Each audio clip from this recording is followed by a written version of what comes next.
Commander Jake Morrison stared at the glowing screen in front of him. Red dots covered the star map like a disease spreading across human space. Each dot meant another colony lost, another million people dead, or worse. The bridge of the UES Liberty buzzed with quiet activity as his crew worked around him, but Jake felt the weight of silence that came before terrible storms. Admiral Lisa Hayes appeared on the main screen from Earth Command. Her face looked tired, older than when Jake had seen her just weeks ago. The war was aging everyone fast. Behind her, Captain Ben Walker shuffled through data tablets, his expression grim as he read reports from the outer colonies. "The situation is worse than we thought," Admiral Hayes said without greeting. "The Kethvar Ninth Fleet isn't just conquering our worlds. They're doing something else, something we didn't expect." She paused, looking at something off-screen. "Commander Morrison, I'm sending you classified footage from the Centauri system. What you're about to see must not leave your ship." The screen shifted to show grainy surveillance video from a dying colony ship. Jake watched as massive bioships, each one looking like a twisted cross between a whale and a scorpion, surrounded human vessels. But instead of simply destroying them, the alien ships did something horrifying. Tendrils of living metal reached out from their hulls and wrapped around the human ships, dissolving them slowly. The bioships grew larger as they consumed the metal and technology. "They're not just winning battles," Admiral Hayes continued. "They're eating our ships and getting stronger. Each victory makes their fleet more powerful. Intelligence suggests they're also collecting something else from our colonies." Captain Katie Stone's voice crackled through the communication system from her scout ship hidden near enemy lines. "Admiral, I can confirm the reports about DNA collection. The aliens are harvesting genetic material from human settlements before they destroy them. My team intercepted biological samples being transported to their main fleet. They're not just conquering us, they're studying us." Jake felt his stomach turn cold. The Kethvar Empire had appeared at the edge of human space 8 months ago with ships unlike anything the galaxy had ever seen. Their biovessels could repair themselves, adapt to enemy weapons, and grow stronger with each battle. 17 other species had fallen to them using the same methods, but none had lasted more than a few weeks. Humanity had held out for 6 months, but barely. Every day brought news of another lost world, another fleet destroyed. The aliens seemed unstoppable, their technology so far beyond human understanding that most military experts had already started planning evacuation routes from Earth. The communication screen switched again, this time showing President Daniel Carter in the Oval Office. General Amy Rodriguez and Admiral Steve Collins flanked him, their faces set in hard lines that spoke of desperate decisions. Jake had never seen the president look so serious, not even during the Martian Rebellion or the asteroid crisis. "Citizens of Earth and all human colonies," President Carter began, his voice carrying across all communication channels in human space. "For 6 months we have fought against an enemy that seems impossible to defeat. The Kethvar Empire believes that humanity will fall like all the others before us. They believe we are weak, primitive, and helpless against their advanced bioships." The president paused, his eyes looking directly into the camera with the intensity that had made him famous during his military career. "They are wrong. Today I am issuing a simple ultimatum to the Kethvar High Council and their war prime Zethkar. You have 72 hours to withdraw all forces from human space and return to your own territory. If you do not comply, you will face consequences that your species cannot imagine." Jake exchanged glances with his navigation officer, Lieutenant Sam Parker. The young man's face showed the same mixture of hope and fear that Jake felt. An ultimatum sounded brave, but what could Earth possibly do that hadn't already been tried? The human fleet was outnumbered 10-1, and their weapons seemed like toys compared to Kethvar biotechnology. The president continued speaking, but his next words made everyone on the bridge stop what they were doing. "To show our commitment to this ultimatum, I am authorizing the activation of Project Prometheus. Dr. Elena Vasquez and her team have worked for 3 years on humanity's response to exactly this type of threat.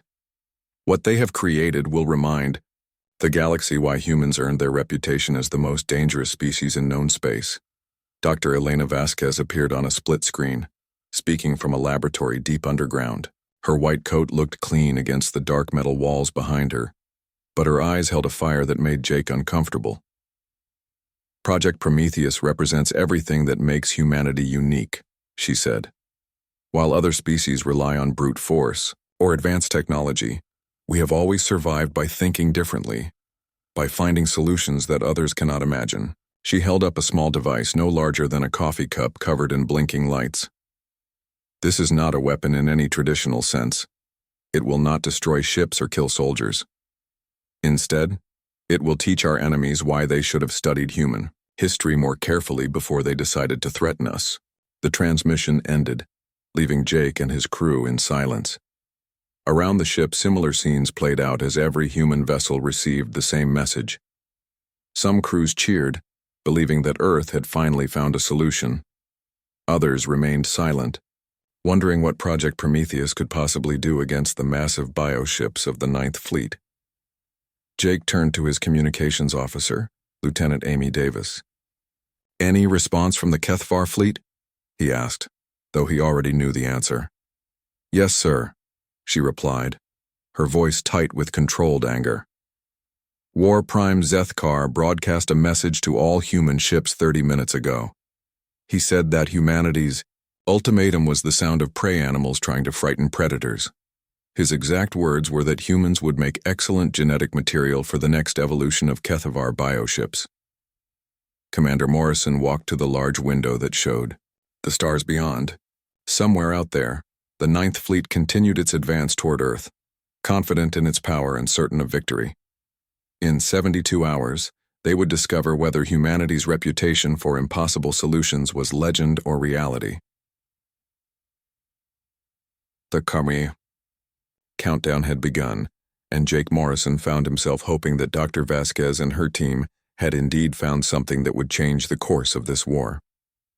Because if Project Prometheus failed, humanity would join the 17 other extinct species that had underestimated the HFY Empire. The storm was gathering, and soon everyone would learn what happened when humans were backed into a corner with nothing left to lose. Captain Rick Thompson watched the evacuation ships launch from the civilian station orbiting New Geneva. Each transport carried 3,000 refugees, families fleeing their homes as fast as the ships could carry them. His job was to make sure they reached safety before the HFY bioships arrived to consume everything they had built. The evacuation had been going on for 12 hours since President Carter's ultimatum, but Rick knew they would never save everyone. The alien fleet moved too fast, and there were simply too many colonies to evacuate in 72 hours. Still, every life saved was worth the effort, even if it meant his own ship might not escape in time. Lieutenant Colonel Maria Santos coordinated the evacuation from the command center while simultaneously managing something else entirely. Hidden communication channels carried coded messages to resistance fighters on worlds already conquered by the HFY.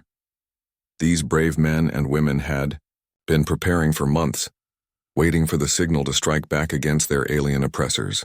"Falcon team reports ready," Santos announced to her small team of specialists. "Phoenix Squad has confirmed weapon caches are in position. Eagle Wing says they have located the main bioship coordination node on Kepler Prime." She paused, listening to her earpiece. "All resistance cells report they can strike simultaneously when the signal comes." The resistance had learned valuable lessons during the 6 months of war. HFY bioships were incredibly powerful, but they relied on biological networks to coordinate their actions. Small teams of humans could disrupt these networks if they knew where to strike and when. The aliens had grown overconfident, believing that conquered humans posed no threat to their advanced technology. Meanwhile, in the deepest levels of space, the HFY Ninth Fleet continued its methodical advance toward Earth. War Prime Zethkar stood in the command chamber of his flagship, a bioship so large it could have swallowed entire cities. The living walls pulsed around him with the heartbeat of a creature that had grown stronger with every human ship it consumed. The War Prime's second-in-command, a smaller HFY called Veltar, approached with the latest intelligence reports. "The human evacuation continues," Veltar reported in their species' clicking language. "Their fleets are scattered, protecting civilian transports instead of preparing proper defenses." Their ultimatum appears to be nothing more than desperate posturing. Zethkar's forearms gestured dismissively at the tactical display showing human ship movements. 17 species have tried similar tricks when facing extinction. They all believed they had secret weapons or hidden allies that would save them. The humans are no different from the others we have consumed. The bioships around the flagship pulsed with shared consciousness, their living hulls already adapting to human weapons and tactics based on previous encounters. Each vessel was not just a ship but a living entity, capable of evolution and growth. The Kethvar had spent thousands of years perfecting this biotechnology, creating fleets that became stronger with each conquest. What the aliens did not know was that Dr. Paul Martinez and his research team at Deep Space Research Station Alpha had been studying captured Kethvar biomatter for 3 years. Hidden in the asteroid belt beyond Pluto, the station operated in complete secrecy, unknown to everyone except the highest levels of Earth Command. Dr. Martinez worked 18-hour days in his laboratory, surrounded by tanks containing samples of alien bioship material.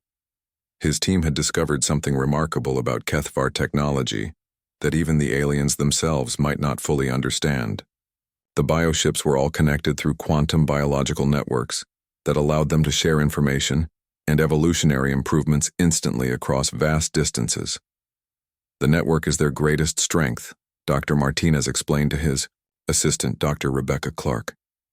When one ship learns how to counter a new human weapon, every ship in the fleet gains that knowledge immediately. It's like having a hive mind that spans entire star systems. Dr. Clark studied the data on her screen, watching quantum signatures that revealed the hidden connections between alien bioships. But if it's their greatest strength, could it also be their greatest weakness? She asked. Martinez smiled grimly.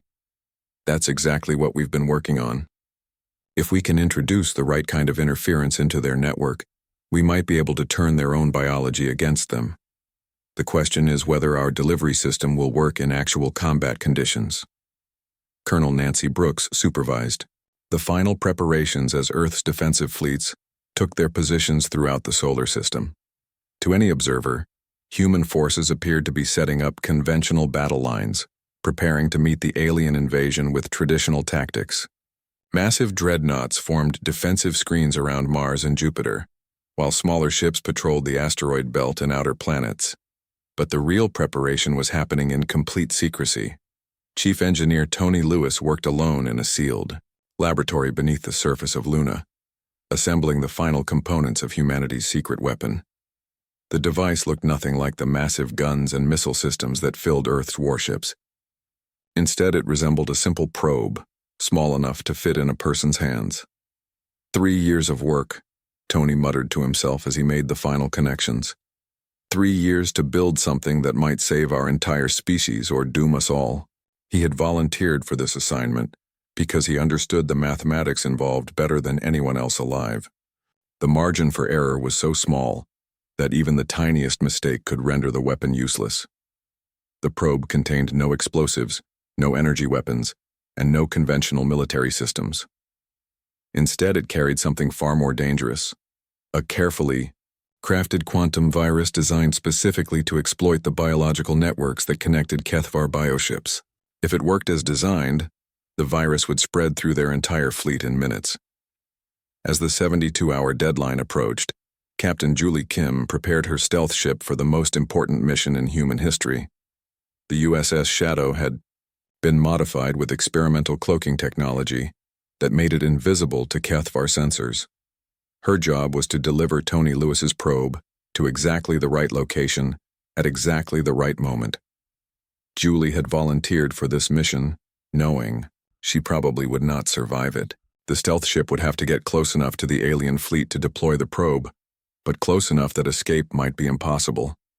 Still, she had accepted the assignment without hesitation because she understood what was at stake. The countdown continued as humans throughout the galaxy prepared for a battle unlike any in their history. Some prepared by evacuating civilians and organizing resistance cells. Others prepared by positioning fleets and loading weapons. But the most important preparation was taking place in secret laboratories and hidden facilities, where scientists and engineers worked to complete humanity's most desperate gamble. In 60 hours, the galaxy would learn whether human ingenuity could triumph over overwhelming alien superiority, or whether the Kethvar Ninth Fleet would add another extinct species to their collection of conquered worlds. The 72 hours passed like a countdown to extinction. War Prime Zethkar watched the chronometer in his bioship's command chamber reach zero with something resembling amusement. The humans had made their ultimatum, threatened consequences, beyond imagination, and now they would learn the same lesson that 17 other species had learned before them. Send the response, Zethkar ordered his communications specialist. The message that went out to every human vessel was simple and brutal. Your time has ended. Prepare to become part of the Kethvar evolution. The alien fleet accelerated toward Earth, bioships growing more aggressive as they sensed the approaching battle.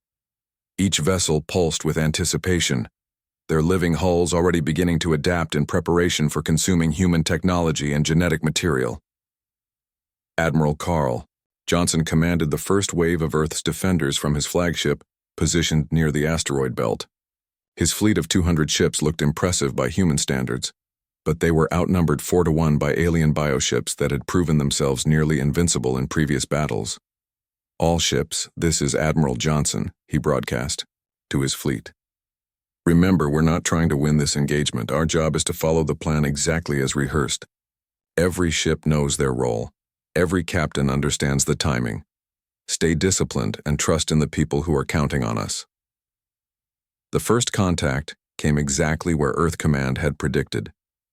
Kethvar scouts encountered Johnson's advance, screen near Jupiter's orbit, and the battle began with the familiar pattern of human weapons proving insufficient against alien biotechnology. Laser cannons and missile systems damaged the bioships but could not destroy them, while the aliens' living hulls quickly adapted to each weapon type. Captain Helen Brooks watched from her heavy cruiser as the first human ships fell to alien fire. The bioships extended their feeding tendrils, consuming the wreckage and growing visibly larger as they absorbed human technology.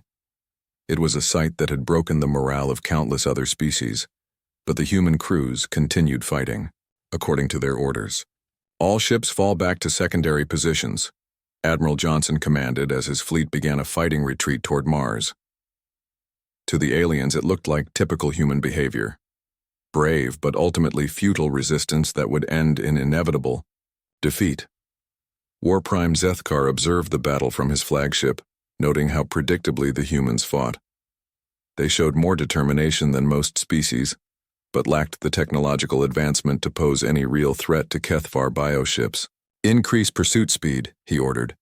Do not allow them time to reorganize their defenses.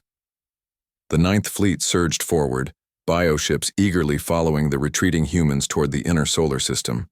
Each alien vessel shared information through their quantum biological network, coordinating their attacks and adapting their defenses based on real-time battle data. But Captain Julie Kim, hidden in her stealth ship among the moons of Mars, noticed something the aliens had missed. The human retreat wasn't random or panicked. Instead, every ship followed precise flight patterns, almost like an intricate dance choreographed in advance. The defeated human vessels weren't just falling back, they were herding the alien fleet into a specific formation. Phase 1 complete, Johnson reported on a coded channel that only a few human commanders could access. Enemy fleet is following predicted movement patterns. All ships maintain course and speed according to plan. The second phase began as Admiral Linda Foster's reserve fleet emerged from hiding positions behind Mars. Her ships engaged the Kethvar force from multiple directions, but like the first wave, they seemed outmatched by superior alien technology. Human vessels exploded in brilliant flashes, while bioships grew stronger from consuming their remains. Dr. Frank Reynolds monitored quantum signatures from his underground laboratory on Earth, watching displays that showed the invisible network connecting every Kethvar bioship. The alien fleet was behaving exactly as his mathematical models had predicted, their bioships maintaining perfect formation while sharing tactical data through biological quantum links. Network density is approaching optimal parameters, Reynolds reported to Earth Command. Estimated 12 minutes until maximum connectivity is achieved. War Prime Zethkar felt satisfaction as he watched human resistance crumble before his overwhelming force. The bioships of the Ninth Fleet had grown 30% larger since the battle began, their hulls now incorporating human technology into their living structure. Soon they would reach Earth itself, and the last human stronghold would fall like all the others. The third wave of human defenders emerged from positions near Earth's moon, led by Commander Jake Morrison aboard the UES Liberty. His fleet fought, with desperate courage, but the outcome seemed inevitable as bioships continued their relentless advance toward humanity's home world. "All ships, this is Morrison," he broadcast on open channels that he knew the aliens were monitoring. "We've done everything we can. Earth Command, the fleet cannot hold them. Request permission to implement final protocols." The message was part of the deception, but it sounded convincing enough that Kethavar intelligence officers reported human morale was finally breaking. War Prime Zethkar ordered his bioships to prepare for the final assault on Earth, confident that victory was within reach. But floating unnoticed among the battle debris, a small probe no larger than a coffee cup received its activation signal. Tony Lewis's 3 years of work came online with a soft electronic hum that no one could hear in the vacuum of space. The device began its scan of local quantum biological signatures, identifying the network nodes that connected every bioship in the Kethavar fleet. Captain Sarah Mitchell observed the battle from her position aboard the UES Defiance, watching as human ships continued to fall according to plan. The losses were real, the sacrifice enormous, but every destroyed vessel served the larger strategy. The alien bioships had been drawn into the perfect formation, their quantum network at maximum density. Dr. Reynolds reports optimal network saturation achieved, Mitchell announced on the coded command channel. "All vessels, prepare for Phase 4 implementation." The small probe completed its analysis and began transmitting a very specific quantum signature into the bioship network. The signal was not random, but carefully designed based on 3 years of study of Kethavar biology. Dr. Martinez's virus began to spread through the alien fleet's quantum connections, moving faster than light through their biological communication system. War Prime Zethkar noticed the first anomaly when 2 of his bioships briefly fired on each other before correcting their aim. He assumed it was a minor network glitch, the kind of small error that sometimes occurred during intense battles. The Kethavar had experienced such problems before, and had always quickly adapted to fix them. But the quantum virus was designed to be subtle, to mimic natural biological processes, while slowly corrupting the network that held the alien fleet together. Within minutes, more bioships began showing signs of confusion, their targeting systems occasionally locking onto friendly vessels instead of human ones. "Network efficiency decreasing," reported Veltar, Zethkar's second-in-command. "Bioships are reporting intermittent connection failures with the collective consciousness." The War Prime began to feel concerned, but not yet alarmed. The Ninth Fleet had faced network disruptions before, and had always overcome them through adaptive evolution. He ordered his bioships to increase network redundancy and continue the advance toward Earth. But the virus was spreading faster than the Kethavar could adapt, designed specifically to exploit the very biological processes that made their ships so powerful.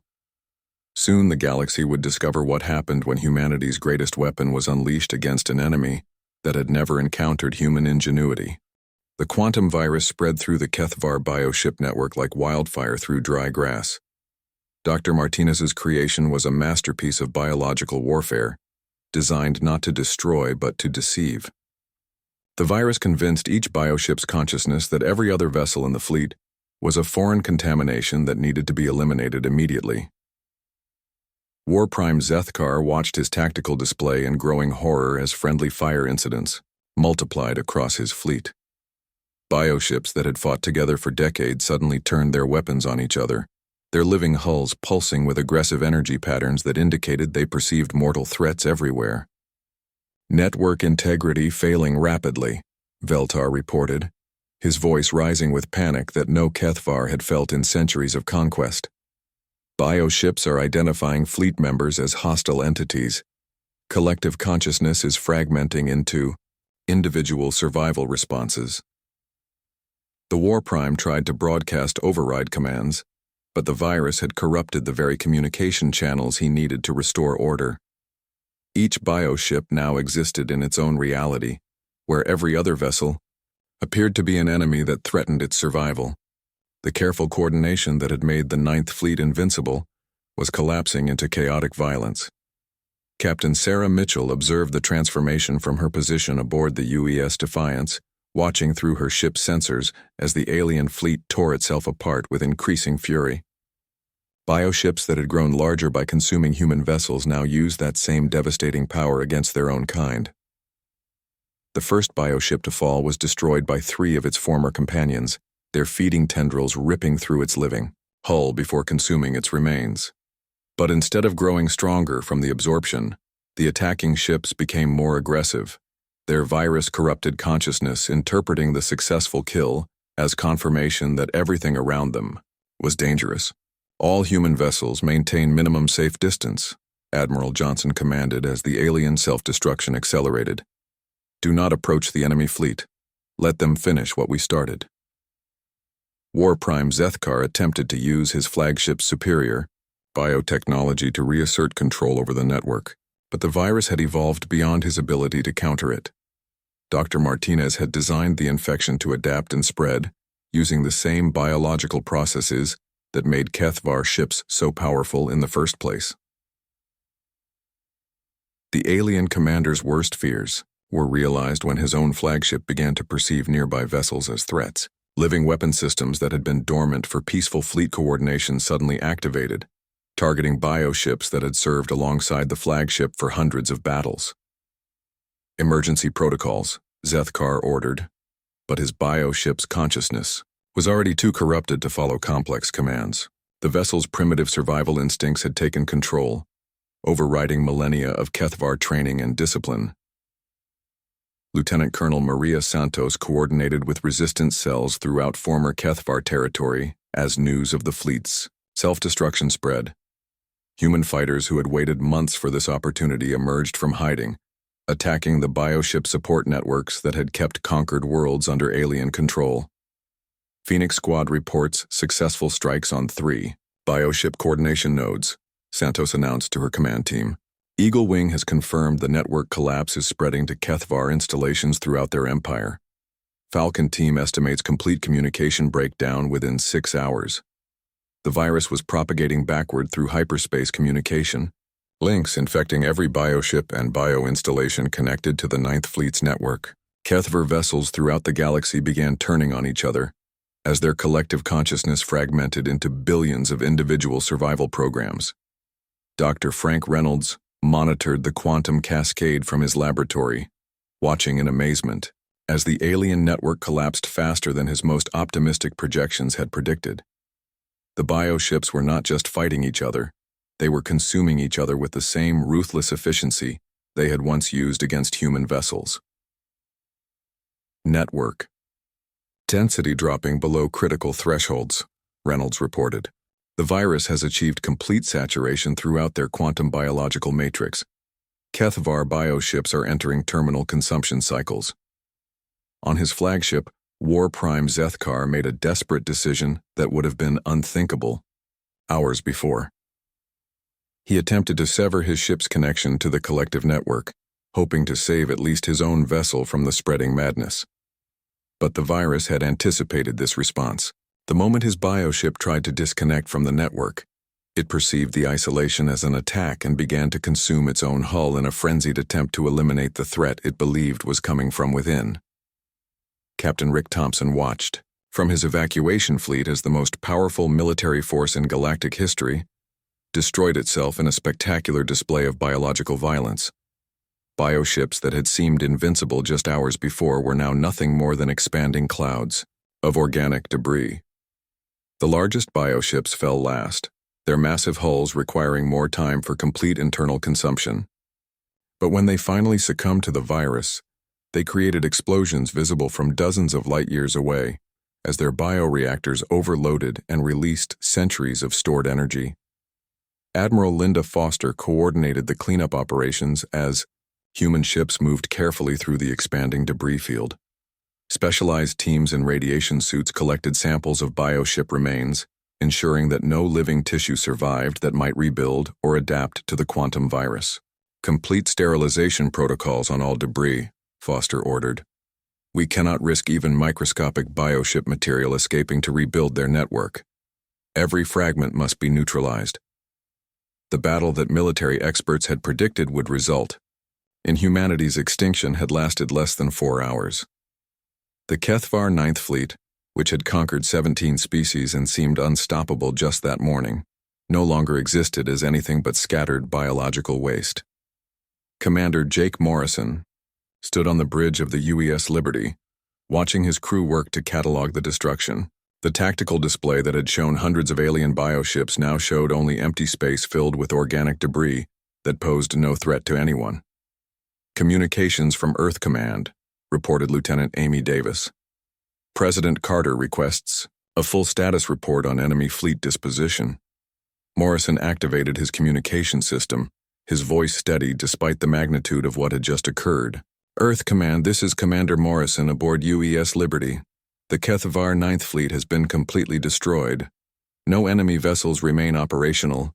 Human casualties were significant, but within acceptable parameters for the mission. The response from Earth came immediately, President Carter's voice carrying across all human communication channels. To all human forces and civilian populations, the threat to our species has been eliminated. The Kethvar Empire's most powerful fleet has been defeated, and their ability to threaten human worlds has been permanently removed. As news of the victory spread throughout human space, Captain Julie Kim prepared her stealth ship for a new mission. The quantum virus was continuing to spread through Kethvar territory, and someone needed to document the complete collapse of their galactic empire. The ultimatum from Earth had been simple, but its consequences were reshaping the balance of power throughout the galaxy.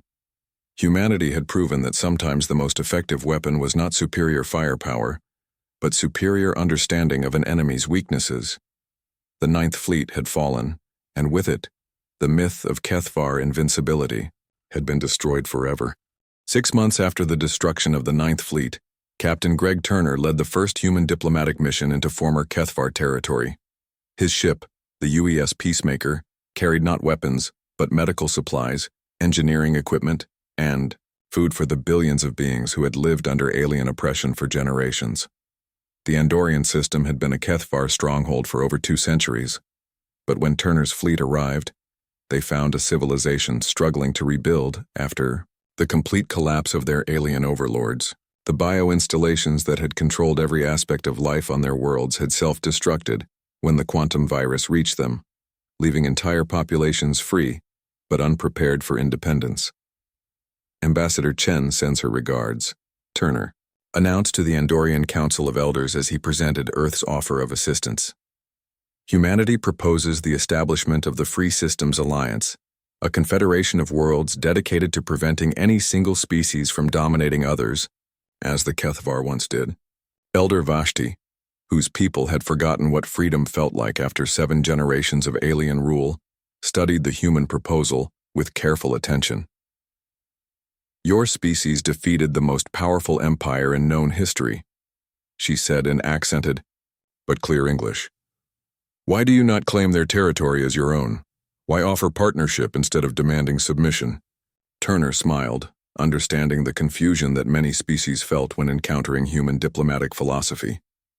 Because conquest was never our goal, we fought the Kethvar to protect ourselves and others from their aggression. Now that the threat is gone, we want to build something better than what came before.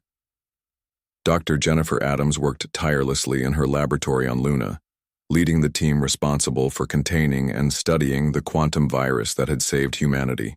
The weapon that had destroyed the Kethvar fleet remained one of the most dangerous creations in human history, and Adams was determined to ensure it could never be accidentally released again. Final analysis confirms complete virus degradation. She reported to the Earth Defense Council during their weekly security briefing. All samples have been rendered inert, and the mathematical models needed to recreate the weapon have been classified at the highest levels. The quantum virus died with the bioships it was designed to attack. General Amy Rodriguez, now serving as Earth's Secretary of Galactic Affairs, reviewed the reports from human diplomatic missions throughout former HFY space. Species after species had requested membership in the Free Systems Alliance, drawn by humanity's promise of mutual protection without domination. 47 species have formally requested Alliance membership, Rodriguez reported to President Carter during their morning briefing. Intelligence suggests that news of our victory has reached every corner of the galaxy. Several other empires have begun reducing their aggressive expansion policies, apparently concerned about provoking a human response. The HFY survivors, their empire shattered and their bioship technology forever tainted by the quantum virus, had no choice but to accept Earth's terms for peace. Ambassador Alex Murphy had spent 3 months negotiating with the remnants of their government, establishing the framework for what historians would later call the most comprehensive surrender in galactic history. Complete disarmament of all remaining bioweapons. Murphy read from the treaty during the signing ceremony on neutral space station Harmony Point. Reparations to all species harmed during HFY expansion. Submission to galactic war crimes tribunals for responsible parties. And acceptance of permanent monitoring to ensure compliance with interstellar law. The former War Prime Zethkar, now simply called Citizen Zethkar, signed the surrender documents with hands that trembled from age and defeat.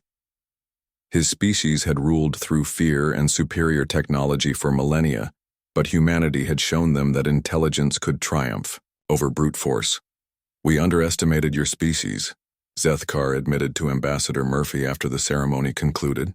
We studied your military capabilities, your ship designs, your weapons technology, but we never studied your ability to think beyond conventional warfare. That was our fatal mistake. Admiral Roy Patterson established the new Galactic Defense Grid from his headquarters on Mars, coordinating fleets that included former enemies alongside traditional human allies.